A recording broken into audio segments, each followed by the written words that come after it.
இனிமே கண்ணை மூடிட்டு கடலை எண்ணெய் வாங்கலாம். ஏன்னா மந்த்ரா கடலை எண்ணெய் இதயத்தின் தயாரிப்பு. கடலூர் ஸ்ரீ முஷ்ணம் பகுதியை சேர்ந்தவர் ஜெயக்குமார். இவரது மனைவி கோமதி, வயது 45. இருவரும் கடந்த 19ஆம் தேதி ஓட்டு போட்டுவிட்டு வீட்டுக்கு கிளம்பினர். அப்போது திமுக பிரமுகர் ரவி, அவரது ஆதரவாளர் கலைமணி எதிரில் வந்தனர். ஜெயக்குமாருக்கும் கலைமணிக்கும் ஏற்கனவே முன்விரோதம் இருந்தது. இரு தரப்புக்கும் இடையே வாக்குவாதம் உண்டாகி கைகலப்பானது.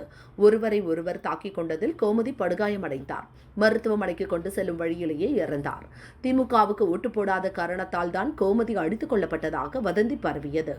திமுகவினரால் கோமதி அடித்துக் கொல்லப்பட்ட செய்தி அதிர்ச்சி அளிப்பதாக தமிழக பாஜக தலைவர் அண்ணாமலையும் கண்டனம் தெரிவித்தார். கோமதி என்பவர் குடும்பத்தினர் கண்முன்னே திமுகவினரால் அடித்துக் கொல்லப்பட்டுள்ளார். தேர்தலில் தங்கள் கூட்டணிக்கு வாக்களிக்கவில்லை என்பதற்காக திமுகவினர் இந்த பாதக செயலை செய்திருப்பதாக செய்திகள் வெளியாகியிருக்கிறது. இந்தியாவை காப்பாற்றப் போவதாக கனவு கண்டு கொண்டிருக்கும் ஸ்டாலின் முதலில் தனது கட்சிக்காரர்களிடம் இருந்து தமிழக மக்களை காப்பாற்றும் வேலையை பார்க்க வேண்டும். குற்ற செயலில் ஈடுபட்டவர்களை கைது செய்து கடும் நடவடிக்கைகள் எடுக்க வேண்டும் என அண்ணாமலை கூறியிருந்தார். இந்த விவகாரத்தில் கடலூர் மாவட்ட போலீசார் விளக்கம் அளித்துள்ளனர். கலைமணி குடும்பத்திற்கும் கோமதி குடும்பத்துக்கும் முன்பகை இருந்துள்ளது. அதனால் நடந்த மோதலில் கோமதி இறந்துள்ளார்.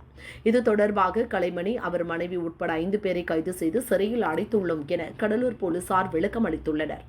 இதனிடையே திமுகவுக்கு ஓட்டு போடாத காரணத்தால் கோமதி அடித்துக் கொல்லப்பட்டார் என தவறான தகவல் பரப்பியவர்கள் மீது நடவடிக்கை எடுக்கும்படி திமுக பிரமுகர் சதீஷ்குமார் கடலூர் போலீசில் புகார் அளித்தார்.